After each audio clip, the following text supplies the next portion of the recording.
يا أيها الذين آمنوا ادخلوا في السلم كافة ولا تتبعوا خطوات الشيطان إنه لكم عدو مبين।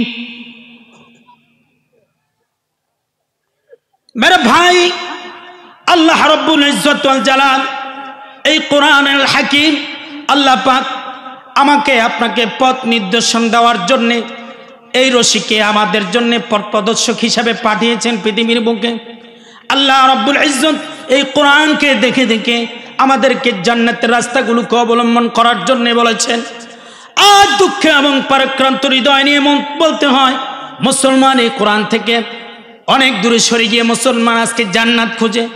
মুসলমান নিজের নাম পরিচয় মুসলমান হিসাবে দিতে থাকে, কিন্তু আল্লাহ রাব্বুল ইজ্জত বলেন ওয়ালা তামুতুন্না ইল্লা ওয়া আনতুম মুসলিমুন। তুমি যদি পরিপূর্ণ মুসলমান না হতে পারো, তুমি ইসলামের মধ্যে তুমি পরিপূর্ণভাবে আসতে পারবে না। আমি যদি ইসলামকে আংশিকভাবে যদি মানার চেষ্টা করি, আল্লাহ রাব্বুল ইজ্জত বলে না, তোমার আংশিক ইসলাম নেবে না, তোমার আংশিক হিসাবে আমি তোমার কাছ থেকে ইসলাম নিব না। আমি আংশিকভাবে যদি তুমি আমার কাছে আসো, আমি তোমার কাছ থেকে তোমার ঈমানকে আমি গ্রহণ করব না। তুমি আমার কাছে আসতে হলে তোমাকে পরিপূর্ণভাবে আসতে হবে। দুনিয়ার একটি ছোট্ট মালে যদি স্টক খেয়ে যায় আর আপনি যদি আল্লাহ পাকের কাছে যাবেন, দুনিয়া আসছেন ক্ষণস্থায়ী জীবনের জন্য, এই ক্ষণস্থায়ী জীবন শেষ করে আবাদুল আবাদ খালিদিনা ফিহা আবাদা এমন একটা জায়গা যাবেন যে জায়গাটা শুরু আছে শেষ নেই। কি বলেন, কথা ঠিক কিনা বলেন? যেই জায়গাটা শুরু আছে শেষ নেই, আবাদুল আবাদ খালিদিনা ফিহা আবাদা।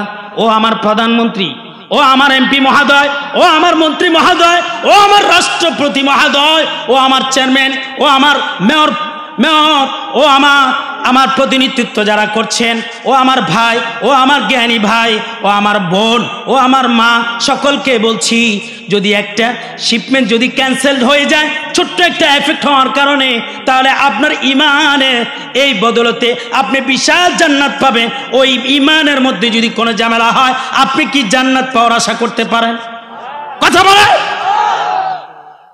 দুনিয়ার একটা ছোট্ট বিষয়ের জন্য যদি আমাকে যদি যাচাই বাছাই থেকে যদি বাদ দেওয়া হয়, তাহলে আমার ঈমান, যে ঈমান আমাকে জান্নাতের সিঁড়ি হবে, যে ঈমান আমার জন্য জান্নাতের ব্রিজ হবে, যে ঈমান আমার জন্য সেতু হবে, যে ঈমান আমার জন্য পথ হবে, যে ঈমান আমার জন্য রোড হবে, যে ঈমান আমার জন্য ট্রেন হবে, যে ঈমান আমার জন্য জাহাজ হবে, যে ঈমান আমার জন্য উড়োজাহাজ হবে, যে ঈমান আমার জন্য একমাত্র জাহান বহন হবে, সেই ঈমান যদি আমি পরিপূর্ণ করতে না পারি, আল্লাহ পাকের ওয়াদা হলো আমার জন্য জান্নাত নেই, আমার জন্য শুধু জাহান্নাম। এই জন্য মেরে ভাই ও দোস্তর বুজুর্গ, ঈমানকে পরিপূর্ণ করার জন্য রাজি আছেন তো ইনশাআল্লাহ? আল্লাহ পাক রব্বুল আলামিন বলে ইয়া আইয়ুহাল্লাযীনা আমানু দুখুলু ফিস সিলমি কাফা। আমাকে পরিপূর্ণভাবে ইসলামের উপর আসতে হবে। ও আমার বন্ধু, আমার যুবক বাবারা, ও আমার যুবক বন্ধু, ও আমার মা, ও আমার বোন, যদি আমাকে ঈমানকে পরিপূর্ণ করতে হয়, আমাকে ঈমানের মধ্যে আংশিক করা যাবে না, পরিপূর্ণ করতে হবে। রাজি আছেন তো? নামাজ পড়বো কারা কারা রাজি আছেন তো? হাত উঠান। নামাজ পড়বেন তো সকলে? নামাজ পড়তে গেলে হাত নামান। নামাজ পড়তে গেলে আপনাকে সূরা ফাতিহা সহি করে পড়তে হবে। রাজি আছেন তো ইনশাআল্লাহ? আপনাকে মসজিদে গিয়ে সুন্দর করে সূরা ফাতিহাটা আপনাকে তেলাওয়াত করতে হবে। অন্যান্য নামাজের আহকামগুলো সুন্দর করে আপনাকে শিখতে হবে। রাজি আছেন তো ইনশাআল্লাহ? ফাঁকি ঝুঁকি করলে বাবারে আপনি আল্লাহর জান্নাতের মালিক হতে পারবেন না। আপনি আমাকে বুঝাইলেন, আপনার মাকে বুঝাইলেন, আপনার রাষ্ট্রকে বুঝাইলেন, কিন্তু আপনি একজন মুসলমান, আসলে তো আপনি একজন নামে মুসলমান, আপনি কিন্তু কামে মুসলমান হতে পারেন নাই। দুনিয়ার মানুষকে আপনি ফাঁকি দিতে পারবেন, দুনিয়ার মাকে ফাঁকি দিতে পারবেন, দুনিয়ার সমাজপতিকে ফাঁকি দিতে পারবেন, দুনিয়ার একজন রাষ্ট্রপ্রধানকে আপনি ফাঁকি দিতে পারবেন, কিন্তু আপনাকে যিনি সৃষ্টি করেছেন সে মহান রব্বুল আলামিনকে কিন্তু আপনি ফাঁকি দিতে পারবেন না। কথা ঠিক কিনা বলেন? এই জন্য আমাদেরকে ফাঁকি দেওয়া যাবে না, আমাদেরকে ঈমান পরিপূর্ণ আনতে হবে, ঈমানের উপরে চলতে হবে। এই কোরআনের বিরুদ্ধে যারা কথা বলে, সাথে সাথে ওই ঈমান যখন পরিপূর্ণ হবে, সাথে সাথে ওই ঈমান বলে উঠবে নারায়ে তাকবীর, আল্লাহু আকবার। অনেক জায়গায় আপনার এই জান্নাতের বাগানগুলো অনুমতি পাচ্ছে না। কিন্তু আপনি আমি কত সৌভাগ্যবান, কত বড় কপাল আমার, কত বড় নসিব আমার যে আমি এরকম একটি জান্নাতের বাগানে আল্লাহ পাক আমাকে আসার এবং বসার যে সুযোগ করে দিয়েছেন। হাজারো কোটি, হাজারো লক্ষ, হাজারো মিলিয়নকে যদি আমি শুকরিয়া আদায় করি আর চিৎকার করে বলতে থাকি আলহামদুলিল্লাহ, আমার মনে হয় না আমার মাওলায়ে পাকের শুকরিয়া আদায় হবে। কথা বলেন ঠিক কিনা? যেখানে বাতেলরা আজ আমাদের ইমানকে হরণ করার জন্য বিভিন্ন আঙ্গিকে, বিভিন্ন অ্যাঙ্গেলে আমাদেরকে ইমান শূন্য করার এক ষড়যন্ত্রে লিপ্ত হয়েছে, ঠিক এরকম একটি সময় আপনারা হাজার হাজার জনতা, হাজার হাজার তৌহিদি জনতা আজকের এই তাফসীরুল কোরআন মাহফিলে সমবেত হয়েছেন। একথা বিশ্বাস করে আজকের এই জনসমুদ্র একথা বিশ্বাস করে যে এদেশে তৌহিদি জনতার জমিন, এদেশে কোনো নাস্তিকের জমিন নয়। কথা ঠিক কিনা বলে? এই জমিনটা শুধুই একমাত্র মুমিনদের। কথা ঠিক কিনা বলে? আজকের এই তাফসীরুল কোরআন মাহফিল আমাদের জন্য কোরআন এবং হাদিসের দিক নির্দেশনা শোনার জন্যই আজকে আমরা এখানে বসেছি। আমি শুধুমাত্র আমার প্রধান অতিথির আসতে পারে না বিদায় আমি হাজিরানা দেওয়ার জন্য আপনাদের সামনে সমবেত হয়েছি। আল্লাহ তাআলা যেন আমার কথাগুলোকে দিন এবং আখিরাতের জন্য, দুনিয়া এবং আখিরাতের জন্য কবুল করে। সকলে বলুন আমিন। আল্লাহ রাব্বুল ইজ্জত ওয়াল জালাল আমাদেরকে বলেছে ওয়াতাসিমু বিহাবলিল্লাহি জামিআ। কি বলেছে? ওয়াতাসিমু বিহাবলিল্লাহি জামিআ, তোমরা সকলে আল্লাহ পাকের রশিকে মজবুত করে ধরো। আর এই রশির মাধ্যমে আল্লাহ তোমাদেরকে জান্নাতে নিয়ে পৌঁছায়া দিবেন। এই রশিটার নাম কি? কারা কারা বলতে পারবেন রশিটার নাম কি? আল কোরআন। সকলে মিলে বলুন রশিটার নাম কি? এই রশি ধরার জন্য রাজি আছি তো ইনশাআল্লাহ? এই কোরআন পড়তে রাজি আছি তো ইনশাআল্লাহ? ঘরে ঘরে আমরা কোরআনের দুর্গ কায়েম করব। প্রতিটি মহল্লায়, প্রতিটি গ্রামে, প্রতিটি শহরে কোরআনের দুর্গ কায়েম হবে। রাজি আছেন তো ইনশাআল্লাহ? আমরা কোরআন পড়ব, কোরআনের ভাষায় কথা বলবো, কোরআনের ভাষা বুঝবো। রাজি আছেন তো ইনশাআল্লাহ? এই কোরআনের রশি আমাদেরকে ধরতে পারলে এই কোরআনের আলোয় আমাদের অন্ধকার দূর হয়ে, দুনিয়াটা হলো অন্ধকার, এই দুনিয়াটা হলো মুমিনের জন্য অন্ধকার, মুসলমানদের জন্য অন্ধকার। একমাত্র এই অন্ধকারকে পৃথিবী থেকে দূরীভূত করার একমাত্র কারিশমা হলো, একমাত্র যন্ত্র হলো এই কোরআনকে আমাদেরকে আঁকড়িয়ে ধরতে হবে। রাজি আছেন তো ইনশাআল্লাহ? শুধু কি ধরবো? মাদ্রাসার ছাত্ররাই শুধু ধরবে? ইউনিভার্সিটির ছাত্রদের ধরতে হবে না? মাদ্রাসার ছাত্ররাই শুধু মুসলমান, ইউনিভার্সিটির ছাত্র মুসলমান নয়, তাদেরকেও ধরতে হবে।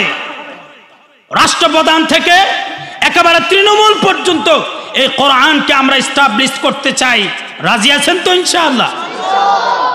শুধু মাদ্রাসার ছাত্ররা সূরা ফাতিহা সহি করে পড়বে, আলহামদুলিল্লাহি রাব্বিল আলামিন আর রহমানির রহিম মালিকি ইয়াউমিদ্দিন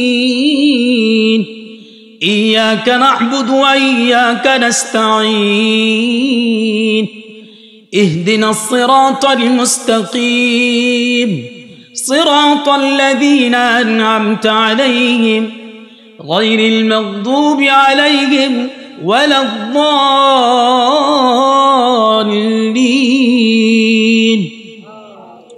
শুধু মাদ্রাসার ছাত্র এরকম পড়বে, একজন ইউনিভার্সিটির ছাত্র পড়বে, এটা কি তার ঈমান নয়? আপনি যদি কোরআনকে সহি করে না পড়ে, আপনার তো নামাজ হচ্ছে না। আপনি প্রফেসর হয়েছেন, কিন্তু আপনার এই প্রফেসরের এই জ্ঞান দিয়ে আপনার নামাজকে পরিপূর্ণতা আনতে পারছেন না। কথা ঠিক কিনা বলে? আপনাকে যদি মুসলমান হতে হয় তাহলে আপনাকে এই কোরআন সহি এবং শুদ্ধ করে আপনাকে তেলাওয়াত শিখতে হবে। আপনি যদি এটাকে অবহেলা করেন, এই কোরআন আপনাকে জাহান্নামের একেবারে তলদেশে নিয়ে আপনাকে নিক্ষিপ্ত করবে। কথা ঠিক কিনা বলে? আপনি মুসলমান হয়েছেন, আপনাকে পরিপূর্ণ মুসলমান হতে হবে। আল্লাহ রাব্বুল ইজ্জত ওয়াল জালাল কোরআনে হাকিমে কি বলছে? ইয়া আইয়ুহাল্লাযীনা আমানু দুখুলু ফিস-সিলমি কাফা ওয়া লা তাত্তাবিউ খুতুওয়াতিশ-শাইতান ইন্নাহু লাকুম আদুউম মুবিন। मेरे भाई, আল্লাহ রাব্বুল ইজ্জত ওয়াল জালাল এই কোরআনুল হাকিম আল্লাহ পাক আমাকে আপনাকে পথ নির্দেশন দেওয়ার জন্য এই রশিকে আমাদের জন্য পথ প্রদর্শক হিসাবে পাঠিয়েছেন পৃথিবীর বুকে। আল্লাহ রাব্বুল ইজ্জত এই কোরআনকে দেখে দেখে আমাদেরকে জান্নাতের রাস্তাগুলোকে অবলম্বন করার জন্য বলেছেন। আর দুঃখে এবং পরাক্রান্ত হৃদয় নিয়ে বলতে হয়, মুসলমান এই কোরআন থেকে অনেক দূরে সরে গিয়ে মুসলমান আজকে জান্নাত খোঁজে। মুসলমান নিজের নাম পরিচয় মুসলমান হিসাবে দিতে থাকে, কিন্তু আল্লাহ রাব্বুল ইজ্জত বলেন ওয়ালা তামুতুন্না ইল্লা ওয়া আনতুম মুসলিমুন। তুমি যদি পরিপূর্ণ মুসলমান না হতে পারো, তুমি ইসলামের মধ্যে তুমি পরিপূর্ণভাবে আসতে পারবে না। আমি যদি ইসলামকে আংশিকভাবে যদি মানার চেষ্টা করি, আল্লাহ রাব্বুল ইজ্জত বলে না, তোমার আংশিক ইসলাম নেবে না। তোমার আংশিক হিসাবে আমি তোমার কাছ থেকে ইসলাম নিব না। আমি আংশিকভাবে যদি তুমি আমার কাছে আসো, আমি তোমার কাছ থেকে তোমার ঈমানকে আমি গ্রহণ করব না। তুমি আমার কাছে আসতে হলে তোমাকে পরিপূর্ণভাবে আসতে হবে। যেমনটি ভাবে আমাদের গ্রুপ অফ গার্মেন্টস ইন্ডাস্ট্রিগুলো, আমরা সামান্য একটা কাপড় আমরা যখন বিদেশের বাড়িতে আমরা যখন শিপমেন্ট করি, এই শিপমেন্ট করার আগে একটা গামছা বা টাওয়েল, একটা টি শার্ট, একটা শার্ট, একটা প্যান্ট, আপনারা যারা গার্মেন্টসের সাথে সম্পৃক্ত রয়েছেন আমি আপনাদেরকে বলছি, একটা গার্মেন্টসের একটা টি শার্ট যদি আপনি যদি বাহিরের কোনো বহির্বিশ্বে যখন আপনি এই শিপমেন্ট করতে যান, আপনাকে শিপমেন্ট পরিপূর্ণ করার আগে ওই গার্মেন্টসের মধ্যে ইন্সপেকশন করা হয়। এই মালকে বারবার এই মালকে ইন্সপেকশন করা হয়, যেটাকে বলা হয় কিউসি করা হয়। বিস্তারিত মালটাকে খুলে দেখে এই মালের মধ্যে কোনো ঝামেলা আছে কিনা, এই মালের মধ্যে কোনো সুতা উঠে গিয়েছে কিনা, এই মালের ভিতরে কোনো রং উঠে গিয়েছে কিনা, এই মালের ভিতরে কোনো এফেক্ট আছে কিনা, এই মালের ভিতরে কোনো রিজেক্ট আছে কিনা। যদি দেখে তার কিউসিম্যান যদি আমি বলছি আপনাকে, তার কিউসিম্যান যদি বলে, রিপোর্ট যদি দেয় যে মালটা ভালো, তাহলে এই মাল বহির্বিশ্বে শিপমেন্ট হয়, না হলে কিন্তু মালটা পরিপূর্ণভাবে ক্যান্সেল হয়ে যায়। ঠিক দুনিয়ার একটা ছোট্ট শিপমেন্টের জন্য যদি একটু বাটনে যদি ঝামেলা হয়ে যায়, একটু যদি সুতা উঠে যায়, বায়ার যদি আপনার এই শিপমেন্ট যদি ক্যান্সেল করে দেয়, মেরা ভাই ও দোস্ত আর বুজুর্গ, উপমা দেওয়ার জন্য আমি এই কথাটাকে এনেছি। বুদ্ধিমান যারা আপনারা সহজেই কথাটাকে বুঝে নিতে পারবেন আশা করি। ছোট্ট একটি শিপমেন্টকে যদি বাহির বিশ্বে যদি পাঠানোর জন্য যদি আপনার বাটন পরিপূর্ণ হতে হবে, রং পরিপূর্ণ হতে হবে, ডাইং পরিপূর্ণ হতে হবে, সব কিছু টোটাল পরিপূর্ণ হওয়ার পরে এই মালটা বহির্বিশ্বের শিপমেন্ট হিসাবে এটাকে জাজমেন্ট করা হয়, এটাকে পাঠানো হয়। না হয় যদি মালে যদি এফেক্ট হয়ে যায়, এই মাল আর বহির্বিশ্বে পাঠানো হয় না, সেটাকে বলা হয় স্টক হয়ে যায়। দুনিয়ার একটা ছোট্ট মালে যদি স্টক হয়ে যায়, আর আপনি যদি আল্লাহ পাকের কাছে যাবেন, দুনিয়া আসছেন ক্ষণস্থায়ী জীবনের জন্যে, এই ক্ষণস্থায়ী জীবন শেষ করে আবাদুল আবাদ খালিদিনা ফিহা আবাদা, এমন একটা জায়গা যাবেন যে জায়গাটা শুরু আছে শেষ নেই। কি বলেন? কথা ঠিক কিনা বলেন? যেই জায়গাটা শুরু আছে শেষ নেই, আবাদুল আবাদ খালিদিনা ফিহা আবাদা। ও আমার প্রধানমন্ত্রী, ও আমার এমপি মহোদয়, ও আমার মন্ত্রী মহোদয়, ও আমার রাষ্ট্রপতি মহোদয়, ও আমার চেয়ারম্যান, ও আমার মেয়র, ও আমার আমার প্রতিনিধিত্ব যারা করছেন, ও আমার ভাই, ও আমার জ্ঞানী ভাই, ও আমার বোন, ও আমার মা, সকলকে বলছি, যদি একটা শিপমেন্ট যদি ক্যান্সেলড হয়ে যায় ছোট্ট একটা এফেক্ট হওয়ার কারণে, তাহলে আপনার ইমানের এই বদলতে আপনি বিশাল জান্নাত পাবেন। ওই ইমানের মধ্যে যদি কোনো ঝামেলা হয়, আপনি কি জান্নাত পাওয়ার আশা করতে পারেন? কথা বলেন। দুনিয়ার একটা ছোট্ট বিষয়ের জন্য যদি আমাকে যদি যাচাই বাছাই থেকে যদি বাদ দেওয়া হয়, তাহলে আমার ইমান, যে ইমান আমাকে জান্নাতের সিঁড়ি হবে, যে ইমান আমার জন্য জান্নাতের ব্রিজ হবে, যে ইমান আমার জন্য সেতু হবে, যে ইমান আমার জন্য পদ্মা সেতু হবে, যে ইমান আমার জন্য পথ হবে, যে ইমান আমার জন্য রোড হবে, যে ইমান আমার জন্য ট্রেন হবে, যে ইমান আমার জন্য জাহাজ হবে, যে ইমান আমার জন্য উড়োজাহাজ হবে, যে ইমান আমার জন্য একমাত্র জাহান বহন হবে, সেই ইমান যদি আমি পরিপূর্ণ করতে না পারি, আল্লাহ পাকের ওয়াদা হলো আমার জন্য জান্নাত নেই, আমার জন্য শুধু জাহান্নাম। এই জন্য মেরে ভাই ও দুস্তর বুজুর্গ, ইমানকে পরিপূর্ণ করার জন্য রাজি আছেন তো ইনশাআল্লাহ? আল্লাহ পাক রব্বুল আলামিন বলে, ইয়া আইয়ুহাল্লাযীনা আমানু দুখুলু ফিস সিলমি কাফা, আমাকে পরিপূর্ণভাবে ইসলামের উপর আসতে হবে। ও আমার বন্ধু, আমার যুবক বাবারা, ও আমার যুবক বন্ধু, ও আমার মা, ও আমার বোন, যদি আমাকে ইমানকে পরিপূর্ণ করতে হয়, আমাকে ইমানের মধ্যে আংশিক করা যাবে না, পরিপূর্ণ করতে হবে। রাজি আছেন তো? নামাজ পড়বো কারা কারা রাজি আছেন তো? হাত উঠান। নামাজ পড়বেন তো সকলে? নামাজ পড়তে গেলে হাত নামান। নামাজ পড়তে গেলে আপনাকে সূরা ফাতিহা সহি করে পড়তে হবে। রাজি আছেন তো ইনশাআল্লাহ? আপনাকে মসজিদে গিয়ে সুন্দর করে সূরা ফাতিহাটা আপনাকে তেলাওয়াত করতে হবে। অন্যান্য নামাজের আহকামগুলো সুন্দর করে আপনাকে শিখতে হবে। রাজি আছেন তো ইনশাআল্লাহ? ফাঁকি ঝুঁকি করলে বাবারে আপনি আল্লাহর জান্নাতের মালিক হতে পারবেন না। আপনি আমাকে বুঝাইলেন, আপনার মাকে বুঝাইলেন, আপনার রাষ্ট্রকে বুঝাইলেন, কিন্তু আপনি একজন মুসলমান, আসলে তো আপনি একজন নামে মুসলমান, আপনি কিন্তু কামে মুসলমান হতে পারেন নাই। দুনিয়ার মানুষকে আপনি ফাঁকি দিতে পারবেন, দুনিয়ার মাকে ফাঁকি দিতে পারবেন, দুনিয়ার সমাজপতিকে ফাঁকি দিতে পারবেন, দুনিয়ার একজন রাষ্ট্রপ্রধানকে আপনি ফাঁকি দিতে পারবেন, কিন্তু আপনাকে যিনি সৃষ্টি করেছেন সে মহান রব্বুল আলামিনকে কিন্তু আপনি ফাঁকি দিতে পারবেন না। কথা ঠিক কিনা বলেন? এই জন্য আমাদেরকে ফাঁকি দেওয়া যাবে না, আমাদেরকে ইমান পরিপূর্ণ আনতে হবে, ইমানের উপরে চলতে হবে।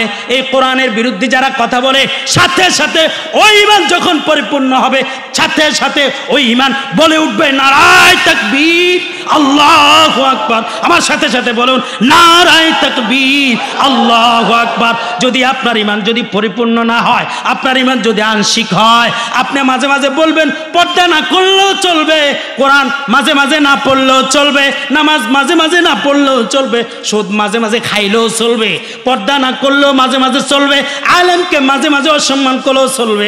কথা ঠিক কিনা বলে? এই জন্য ইমান যখন পরিপূর্ণ হবে, আপনি যখন কোরআনের জ্ঞানী হবেন, কোরআনের শিক্ষা সুশিক্ষিত হবেন, আপনি ইঞ্জিনিয়ার হন, আপনি ডক্টর হন, আপনি অ্যাডভোকেট হন, আপনি মেয়র হন, আপনি প্রধানমন্ত্রী হন, মা আপনি যাই কিছু হন না কেন, বাবাজি আপনি যাই কিছু হন না কেন, আপনাকে প্রথম যেটা হলো, আপনি যদি নিজেকে মুসলমান হিসেবে নিজেকে সাব্যস্ত করতে চান আল্লাহ পাকের কাছে, সর্বপ্রথম আপনাকে কোরআনের জ্ঞানী হতে হবে। কথা ঠিক কিনা বলে? কেননা কোরআন হলো আমার জন্য আলো, দুনিয়ার সমস্ত অন্ধকারকে এই কোরআন দুনিয়াতে নাজিল হওয়ার সাথে সাথে নবীর মাধ্যমে দুনিয়ার সমস্ত অন্ধকারগুলোকে দূরীভূত করেছে। কথা ঠিক কিনা বলে? এই জন্য কোরআন শিখতে রাজি আছি তো ইনশাআল্লাহ? আমি মুখতাসার কথাই বলছি, কোরআনকে আমাদের বন্ধু বানাতে হবে। কথা ঠিক কিনা বলেন? বক্তা আলহামদুলিল্লাহ ওলামায়ে কেরাম এখানে অনেক এসেছে, আপনাদেরকে দিক নির্দেশনামূলক কথা বলবে। ওলামায়ে কেরাম হলো জাতির রাহবার, এদেরকে সম্মান করবেন তো ইনশাআল্লাহ? আপনাদের এই পিছনের মাদ্রাসাকে সম্মান করবেন তো ইনশাআল্লাহ? কারা কারা করবেন দু হাত তোলেন তো দেখি। মাদ্রাসাকে হাত নামান। এই মাদ্রাসাকে ভালোবাসা, এটার নাম কি? ঈমান। এটার নাম কি? কথা বলেন, এটার নাম কি? কথা বুঝেন নাই বোধহয়, কোরআন পড়েন নাই তো, এজন্য এটাকে ভালোবাসা ঈমান। এটা বোধগম্য হচ্ছে না, এটা আমাকে পাওয়ার দিচ্ছে না, এটা আমাকে জোর করছে না, এটা আমাকে ধাক্কা দিচ্ছে না, এটা আমাকে এ কথা বারবার বলতে হবে যে মাদ্রাসাকে মহব্বত করে, এটা আমার জন্য ঈমান। আল্লাহ রাব্বুল আলামিন বলে ইয়ারফাইল্লাহুল্লাযীনা আমানু মিনকুম ওয়াল্লাযীনা উতুল ইলমা দারাজাত। আল্লাহ পাক পৃথিবীবাসীকে ডেকে বলছে, ও পৃথিবীবাসী তোমরা শোনো, ও পৃথিবীবাসী তোমরা শোনো। পৃথিবীবাসী কান লাগিয়ে শুনছেন মহান রব্বুল আলামিন আমাকে কি বলতে চাচ্ছেন, আমাদেরকে কি বলতেছেন। পৃথিবীবাসীকে আল্লাহ পাক বলে, ও পৃথিবীবাসী তোমাদের মধ্যে আমার কাছে সবচাইতে দামি হলো তারা যারা আমার কাছে ঈমান এনেছে তারা। এরপরে আল্লাহ পাক সমস্ত ঈমানদারদেরকে একত্রিত করে বলছে, ও ঈমানদাররা তোমরা আমার কথা শোনো।